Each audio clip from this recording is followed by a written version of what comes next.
Donald Trump a obtenu 250 millions de dollars du Congrès afin de moderniser le théâtre de Washington, le Kennedy Center, et le républicain compte bien y mettre sa patte. Mais un ex-auteur de la série à succès South Park a décidé de répliquer en narguant le chef de la Maison-Blanche. La suite nous est racontée par Florent Krebseg. Le Kennedy Center est une institution de la culture américaine installée en plein cœur de Washington depuis 1971. Il contient notamment 2 grandes salles de concert de 2500 places chacune. Dans ces murs, outre le théâtre, les concerts classiques et les ballets, sont organisés tous les ans les Kennedy Center Honors, une soirée pour rendre hommage aux artistes américains ou étrangers qui ont contribué au rayonnement de la culture.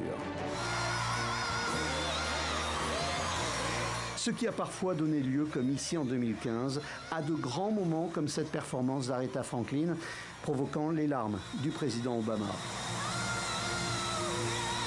La semaine dernière, des ouvriers ont rajouté sur la façade de ce bâtiment un nom associé à Kennedy.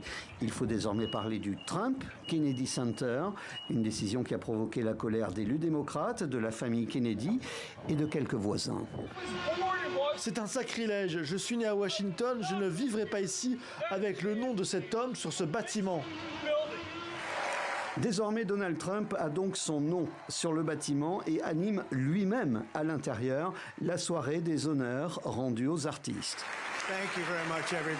Ses proches sont les administrateurs du centre, des administrateurs qui ont décidé ce changement de nom.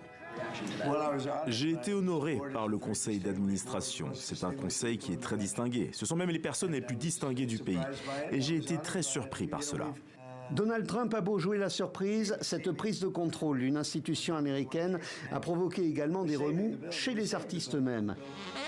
Certains musiciens, comme The Cookers, célèbre formation de jazz, ont annulé leur concert au Trump Kennedy Center.